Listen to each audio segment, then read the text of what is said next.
6 p.m. tomorrow, Nigeria will again file out against Ghana at the Moshood Kashima Walawale Abiola Stadium in Abuja for the decisive second leg game that will determine whether Nigeria will go to our 7th World Cup or not. With me in the studio is Maruf Bello, one of our regular faces here, joining us to discuss the match of Kumasi and the match of tomorrow. Maruf, good morning. Good morning, Bill. Good to see you. Thank you so much for joining us. Let's look first time look at the Kumasi game. 0-0, it ended. There were fears that Ghana probably was going to beat us. Did you share that fear? No, not really. Not at any moment in the match or before the game. That is not to say the Ghana team didn't do well. They had a match plan and I think they follow it through. But I saw that match from another dimension that we probably would have taken the day, if not for the stress that our boys went through getting to the venue. It's not easy for a player to have sat in a bus for 5 hours and you expect the person to play the next day. It's something, when you talk to sport people, they will tell you, for those of us looking from it from a distance, we say it's not a big deal. But I've seen people go through that and get the fatigue. I probably think it's a bit political because I don't see why they couldn't fly straight to Kumasi instead of getting to Accra before driving down to political Kumasi. On the side of Ghana. Ghana. I think they didn't give the clearance for the plane to land in Kumasi, so they had to go by road. And then the crowd at the stadium make me also feel the boys live up to expectation. A stadium of 30,000 capacity admitting 70,000. You can see the crowd intimidation, and yet they held their own, despite the fact that some of those players are first-time starter. We didn't have Ndidi, and Bonke did a reasonable good job, though at some point it was a bit shaky, but after a while he got himself and the game a little bit balanced out. You see the confidence that Uzo has built over time.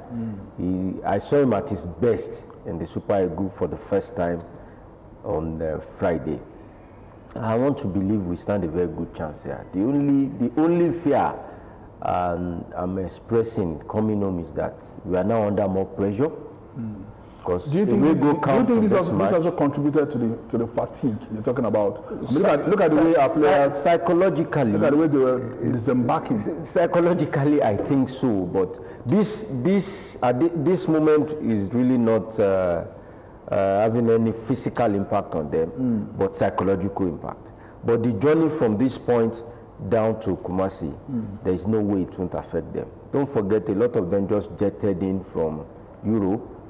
The flight lag is on them, then you pick them again to Ghana, and then taking that road journey. It's not something convenient. So the NFF did the right thing by making sure that they left for Nigeria that same Friday immediately after the match. So they will have enough time to rest on Saturday and probably Sunday, have a light training today, which will keep them in fit. So for you, it wasn't particularly different from the way Super Eagles always play qualifying matches.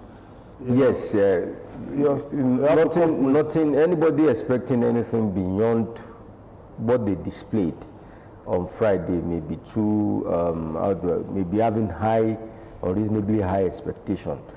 A team that will always get in and just gather themselves cannot really do anything wonderful in 3-4 days.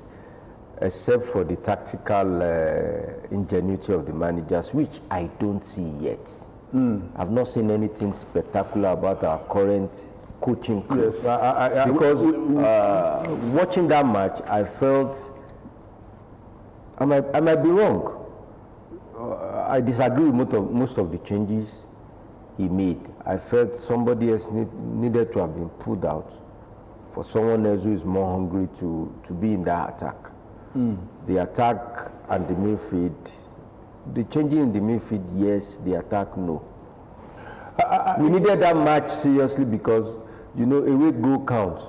And Nigerian-Ghana match is not about who is good, who is in form, who is the best at the moment. It's more of an ego team who get the bragging rights. It's historical. You may see Ghana not playing well with every other team. When it's Nigeria, they will up their game. The same thing to us. Now, some people, one of the talking points of that game is the fact that, yes, there was nothing the coaching crew could have done, you know, to the absence of Ndidi in that game, and that was what actually led to the invitation of Bonke, you know.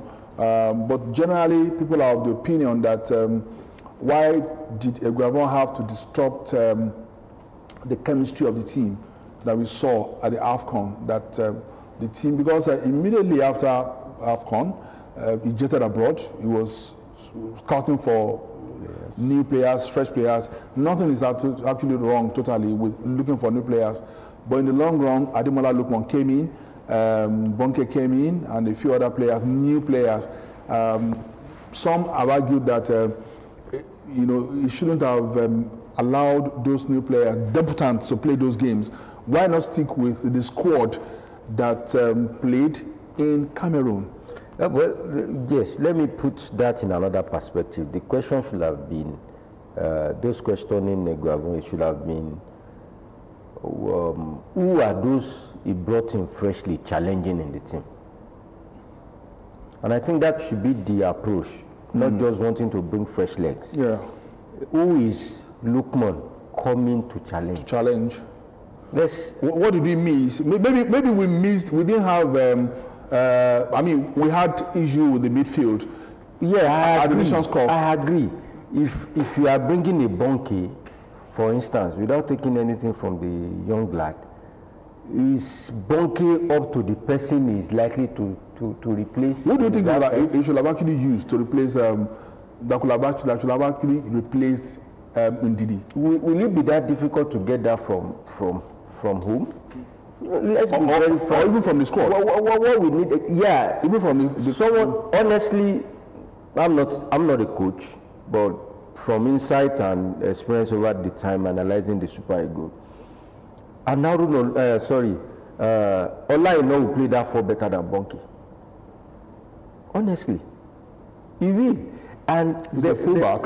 I know he's a fullback. He can also play both right and left fullback. He uses both legs. He is good at dribbling. He's marking at top notch. He could have played that four. Maybe. And then you get, there is an easy replacement for Olaino. What was my little pain is that Eguavoen belonged to the team that gave us the best of glory in our football days. The strength of that team are not those we are really celebrating today.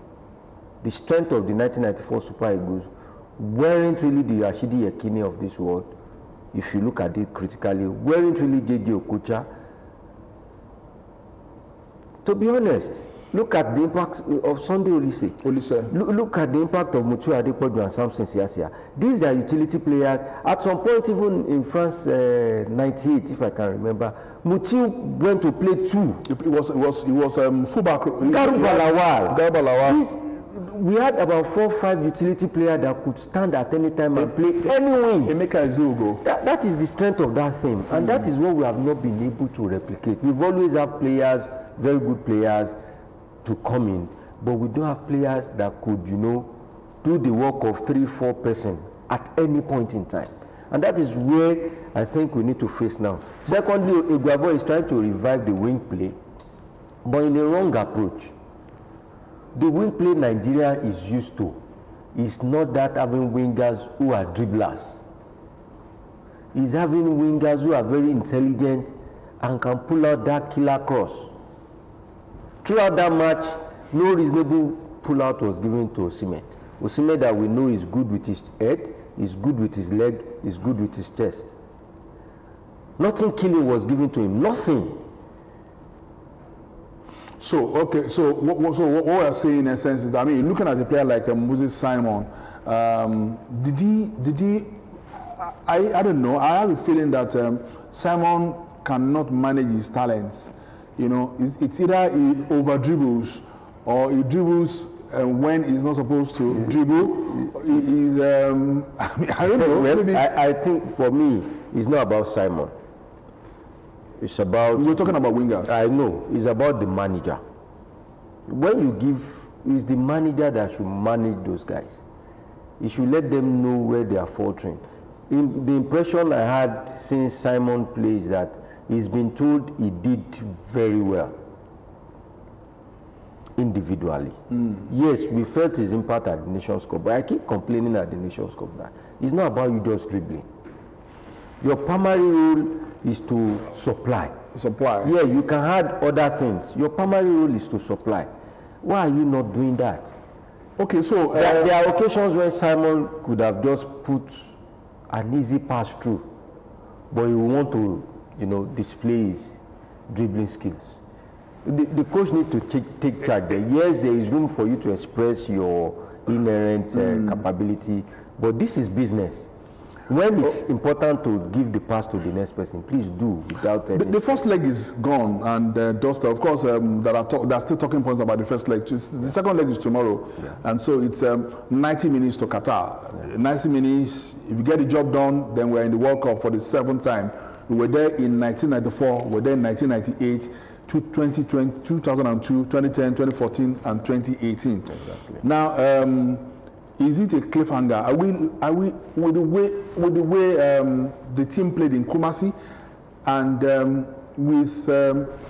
put that side by side with the talents that we have in the team? First and foremost, with the coaching crew, there is Guavon, there is Amunike, there is Paul Aigbogo, there is Salisu Yusuf, and there is Aloyagu. Then we have in our attack, Odian Gallo is there. There is Osime, there is Bonaventure Dennis. Do you think that given all those positives, the second leg tomorrow will be an easy one? Well, I don't expect it to be an easy one, but I expect that we eventually take the day. It's not going to be easy. Like I told you, it's Ghana, Nigeria. When it is Ghana, Nigeria, it's not about the best team. It's not about the team with the best manager. It's about pride. The team that understand the historical rivalry and why they must not lose will take the day. That has been... So it's about psychology. Yeah. In fact, if you look at our last 5 matches, 2 friendly, 2 CAF competitive game in the Nations Cup, they had better records. We lost twice, draw 2. That was the last one and the other friendly we played. So it means we have to win.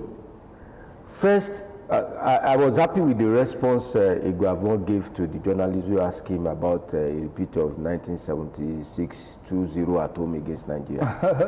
It shows he has taken his time to look at the records and history, and reminding him that, look, he can't remember that because he was quite young then, but he can remember when Nigeria beat them 3-0. Does history play this game? No, that's what I'm saying. History is part of it. In the pep talk you give to your boys, you have to take them back into it, so that they get a perspective of the assignment. That's true. That's what the psychologists in the team should do for them. Put them through historical lane, let them realize why we must take the bragging rights. We've played Ghana for about 51 times. They've defeated us 21 times. We only defeated them 11 times. That is wide for a Ghana that we should be beating black and blue. In quotes, we have the number.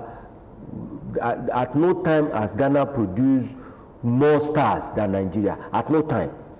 So we have no reason not to be beating them. But that desire to rival Nigeria is always there, and they will bring it on board. How is the job of tomorrow to these players as we're closing, Maruf?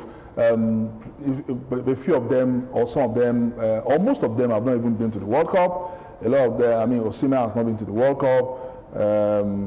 If you look at the number of players that have been to the World Cup in that squad, they're just very few. Which means that the job of tomorrow is about their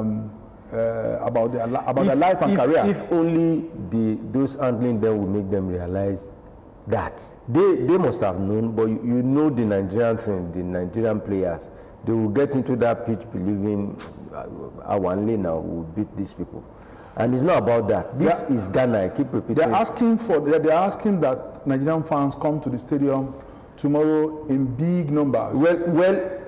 I can't really see that guaranteed because it's Abuja. It's Abuja. If it were to, those are the tactical errors we make. Yes, we had a new pitch in Abuja that we want to showcase, but in this case, is the NFF have made that error. Such match should be in Lagos or Port Harcourt. Anyway, where the fans would bully the Ghanaians the way they did to us in Kumasi. Anyway, unfortunately, we are in Abuja. Unfortunately, we are in Abuja. That's the capital of the capital of Nigeria, and whether it's capital of football, we will see tomorrow when the Super Eagles file out against the Black Stars of Ghana. The last consecutive World Cup finals Nigeria has been there: 2010, 2014, and 2018. Will it be the same story tomorrow? 90 minutes will determine it, and that's why we've said we actually titled this discussion 90 minutes to Qatar. Whether I'll be there or not, we'll see what happens tomorrow. It will be bad business if we are not there. We have to be there. Okay, that's the program. Maurice, thank you so much for coming. Yeah. Always, thank you so much. Welcome, my brother. Okay, that's the program, New Dawn, this Monday. We thank you for watching us, and we expect you to stay faithful to the People's Tele OGTV, and keep watching our programs throughout the week and even forevermore. With my colleague, Simiat Abaru, we're saying thank you for watching us, and we'll be back next Monday. God willing, have a fantastic Monday. Thank you so much for watching us.